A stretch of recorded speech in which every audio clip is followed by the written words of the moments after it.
Media has played a significant role in the day's politics and power. The media disseminate political information, frame messages, and interpret political events for their audience. Social media is the new kid on the block, and it has radically democratized the public sphere. With 100 naira data on your smartphone, you can't start a political storm that will have a volcanic impact. Social media is so powerful that any political actor discountenancing them does that at his or her own peril. In Nigeria, social media has become very potent as weapons of politics. Social media platforms have been used for political movements such as #BringBackOurGirls campaign, which was launched in 2014. This started when the Boko Haram militant group adopted 276 schoolgirls from Borno. The Not Too Young to Run bill campaign was also pushed across Instagram and Twitter and designed to encourage the younger generation involvement in the overall electoral process. With this bill passed into law, there has been an increase in the participation of youths in politics. The role of social media in shaping the political landscape cannot be overemphasized.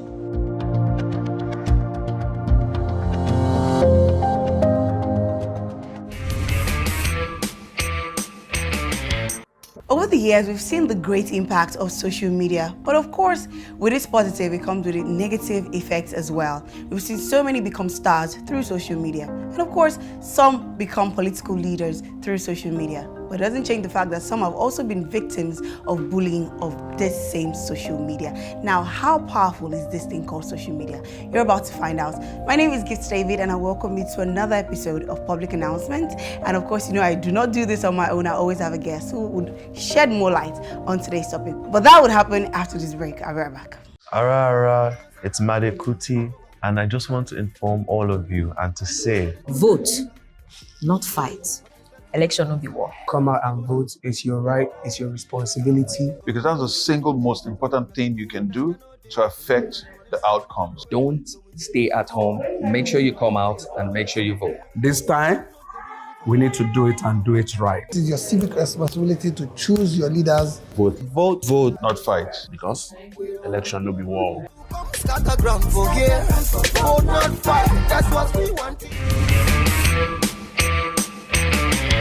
Welcome back, and this is Public Announcement for those of you who just joined in. Today we're going to be discussing politics and social media. And of course, I have my guest already seated with me who is ready to shed more light on today's topic. He's someone that you know as an actor, a movie maker, and a director. But now, a politician and a lawmaker in the House of Assembly in Lagos. His name is Honorable Olusola Desmond. I feel like giving you a round of applause. Thank you. Thank you, everyone. Well done. Thank you. Thank you so much for joining us today. How are you doing, though? Tired, but good. Okay. We've been campaigning. I know. It's been stressful, but we're fine. Okay, so there's this question I always ask my guests when they come on the show. How are you coping in this current situation of the country? It's tough. Tough for everyone. Yeah. It's, that's where we're at. That's where we're at. That's where we're at. And at the end, we're just pushing. We're survivors. Right. We're hoping everything gets better. So that's where we're at. Hopefully it gets better. Okay, so today we're going to be talking about politics and the social media and its effects on politics, right? So we'll start with your story. You started as a filmmaker, an actor actually, filmmaker, director, and now a politician, right? Did you leave the movie industry completely? And if no, why did you choose to go into politics, and how are you balancing? Okay, so firstly, I'd like to say a big thank you to God for helping me achieve one of my greatest dreams, and that was to be in politics. Okay.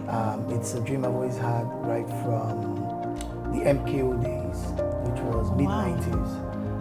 I've always dreamt of, I saw him as an inspiration. So I've always told close friends, people, I've done little subtle interviews, then even as a rising actor, that this was my dream, like one of my dreams. Taking me through the film world as well was perfect for me because it wasn't, like one of my directors used to say, Lancelot, not be saying now you sabi act fast, but it's just the grace of God. So really, for me, it's achieving these things through God at every point in time. Okay. If I told you it was of my own power, then I would say no. Then it was a burning desire to stop complaining and doing something about a situation. Growing through the years, I've seen, trust me, we've always hoped for a better Nigeria, so it didn't stop today. So I've always been a proponent of, you know what, we can get involved. We can add our own quota. Let's stop complaining. At that point, a certain politician, very well-respected politician, Bamanga Tukur, I used to use him as an example then. Like, ever since I was a child, I've always known him. Grown to my 30s, mid-30s, the man was still active in politics. I'm like, so who are the young people who take over from these people? And then I also realized, because even from the film world, that I needed to learn the ropes. You know, it's one thing to have these desires, another thing to learn how to understand the complexity of who we are as Nigerians. Yeah. You know, firstly, we have the Yoruba, Nupe, Hausa, even the Yorubas are divided into you have the Ijaw subdivided, you have the Igbos even subdivided, you have dialects even in the eastern areas. My point is, we are a bunch of complex people, and that is our strength. So all through my growing years, they've always let us see why we are different, other than what joins us together as complex people, as different people. And you know, my own life story, my father from the west, my mom from the east, my growing up from the north, and my wife from the south. I didn't believe you until you spoke Igbo, like you know. So in all of this, I see the beauty. And I am so proud that I have a taste of every part of Nigeria. And it makes me even more proud to be a Nigerian.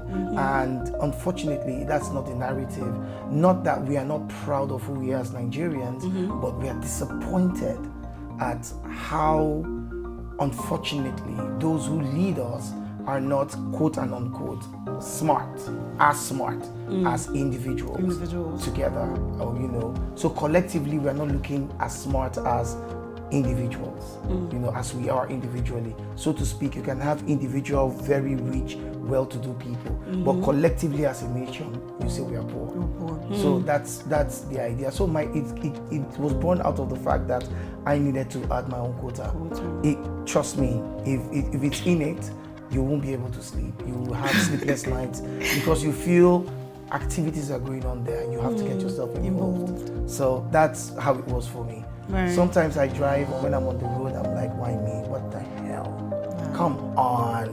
Can't someone else do this? Can't I just have my normal life, 9 to 5, have my kids, go for vacation? Why must I be so interested about what's around me and why this isn't going to school?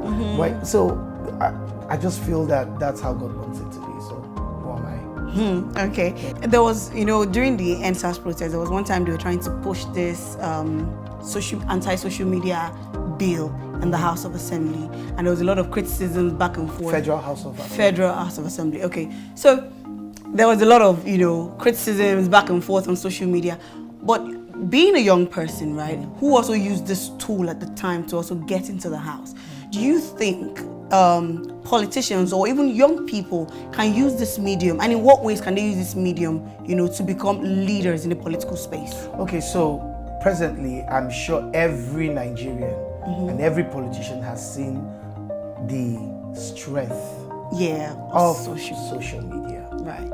It must have caught a lot of people, like they say, it shocked you. You understand? It joke, you know. So yes, I wouldn't say it's shocking, but I would say the strength is a block. Okay, so it's one of the blocks, but it's a major block today. Major block today. And what I didn't see, and I understand Nigerians, we are being a bit weary when we say we want to do something to regulate. Everybody's like, what? This thing gives me food. Don't take our food. Don't take our rights. Don't take away this. Don't take away, which, you know, you could. Yeah. So we didn't have the opportunity to see. So in a legislative process, you can't just wake up and say we are blocking. No, No, of course it can not. never happen. We should have waited to see, okay, what do you want to do? What's the idea? You read it, you look at it. Everybody goes through it. Send it to social media because it's not going to be hidden. Of course. Send it across. They say they won't stop this. They say they won't block this. They say they want to do this. They want to bring this. They want to inculcate this. Because at the end of the day, you must bring everything to conform with, in as much as we are a liberal nation, everything must conform with our norms and what we hold dear as our values. Do you understand? Which also, like I say, is not static. It's dynamic. Of course. It has to be dynamic. But then we must think of our kids. We must think of that. So I cannot be for or against at this point in time because I don't know what it was that they wanted to lay down to say don't hold on. But I don't think you should restrict people's freedom to speak. People should be able to speak their minds and say what it is respectfully. Right. Because when you say something that is detrimental to the existence or the livelihood of another person, then I think that's a problem. You shouldn't, whatever you say must be truthful. Yeah. And whatever you share around must be truthful. Don't say this because you want some sensational thing to flow around and then it blocks the livelihood of the other person. Even a criminal is still innocent till he's been confirmed a criminal. Right. So you must give that leverage to everybody. Okay. The only other thing that I had as an issue was, which, you know, like they say, put me into trouble, was the fact that I said the curses were too much. Yeah. You know, every small thing, thunder, fire you, thunder, we thunder they blow since nothing happened. But my point is, you know, I think we can overcome more with love as against the curses, which I didn't think were, you know, and I still don't think are very healthy for us. You know, whether we like it or not, we are leaders in Africa, and a lot of African countries and lots of African youth follow us and the way we behave and what we do. Basically is the fact that yes, we're a secular nation, but we are a very spiritual country. Oh, very. And that's not to say we are saints, but we are godly people. And I think more often than not, we should have more people saying things have gone bad. We do understand. And we all know, everybody lives in the country, we know. I feel we can turn things around in love as against hating ourselves, because the people we are fighting for are up there not even fighting against themselves. So why are we fighting as masses? Why are we quarreling and beating ourselves up and cursing ourselves out when at the end of the day, na them go enjoy, na them go still go to Dubai, na them go still go to the US, na them go still go to vacation, but we'll be the ones fighting and killing ourselves. So the point is, we can have our different views, express them on all our platforms, and then in love, just say, my guy, this is why my guy is better than yours. This is why I feel my guy can sell better, can perform better, as against God punish your great grandfather G-string, you know, God punish your, you know, Right. all those things. We are curses. Okay, here we are again. But it's all well and good, and trust me, the tool of the social media has really blessed a whole lot of people. A lot have become stars. Oh, so many. Oh my God. I mean, it's astronomical. People that would never in their wildest dream have thought that they could actually fend for themselves without having to use what they learned in school, but what they've always seen as their gifts. And they've brought it out, and everybody enjoys it. Right. And it's a free gift of nature. So it's a blessing, you know, on one end, but then you must have to try and strike a balance. Strike a balance. Very important that you said that. All right, so you mentioned earlier about the system, like when you go into the system, of course, it was what has been there was there before you came in, right? You just joining and make laws. Now, it's been said that these young people, we have a lot of people complain about the young people in government and all that, and it's been said that young people go into government and they become like those who are already there and those who are complaining about. Do you share the same idea, and why is that the case? Okay, so I do not completely share the idea, but the perception seems to be so, and I will explain. Please do. Thank you. So there's a perception. Okay. There is the masses, and there is a political class. Okay. they are two different worlds. The political class is meant to serve the masses. Yes.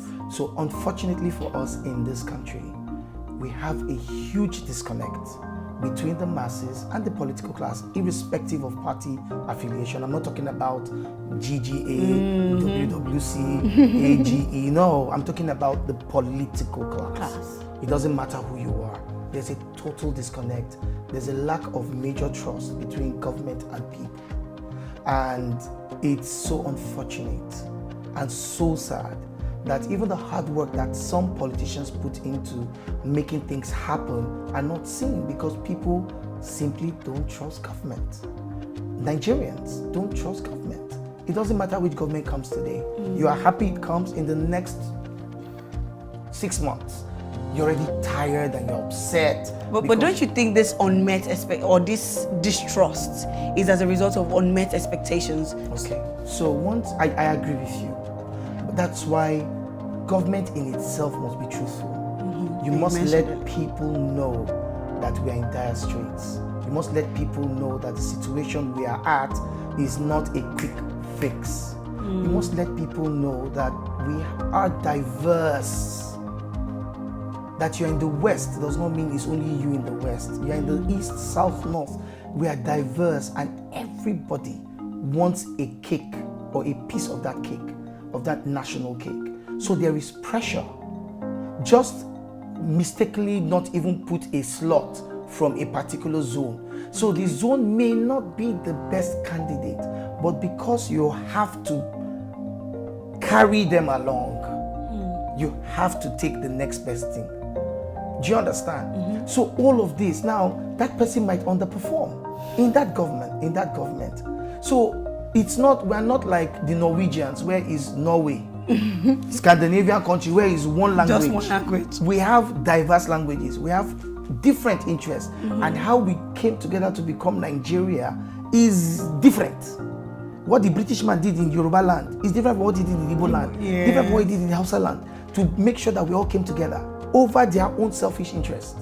So we must understand that all these join, we are a conjoined group of people that have decided to say, let's come together to be one. Right. Different ideas, different principles, but every underlying thing, which is we believe in God. Do you understand? So for me, I feel that we have to, the government, the next government must be truthful enough and open enough to open their arms and tell people, we go suffer for some time, and this is where we are going. We've had that. Imagine when we went into recession in 2015, where we had to, do the take off subsidy and do some other things like that. We didn't want subsidy. The whole idea was for things to ease up a little bit for the country. Here we are. Government now saw the hardship if they took subsidy off. But now we are beginning to realize that, wait a minute, these trillions of naira we are trying to save, we are spending much more saving this money, and then a lot of things are suffering. Still suffering. So let's take it off. But now government will not tell you.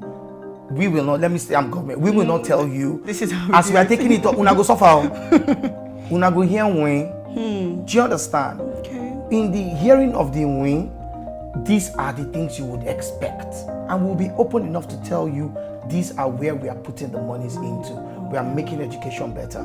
We are making our security outfit better. We are recruiting more people in our security forces. And the money we are saving from here is what we will use. And our hospitals, we are going to make sure that there's healthcare. Nigerians are not asking for much. We're not asking to be millionaires. All we're asking for is, I'm ill, I go and get good medical care. I have medical insurance. I want to go out, I go out, I'm safe. I can be outside 3 a.m. and I don't think somebody's going to kidnap, rape, or just cut off my hand and go and give to somebody. Right. So these are the things Nigerians are asking for. And then once government can tell them, Nigeria, we will do this. We need the resources, we will do this. We'll also try to pay debts. We'll also need to do this. Now, not everyone will agree, but government is open enough to tell you this is what they want to do. Finally, we all have aspirations, we all have visions, and we pray for this country to become a certain type of way. Now, what do you want Nigeria to become after this election? Wow. That's a huge question and an opportunity to be asked. can't wait for Nigeria of our dreams. I can't wait for a time where people are coming from other countries just to come and visit the transformation that's happened in Nigeria. Do I think it's going to happen in 4 years? No. Unfortunately, no. No Messiah can change the rot in 4 years. I don't see it. It's going to be a miracle because I know how badly it has gone. And we have systems that have gone so wrong.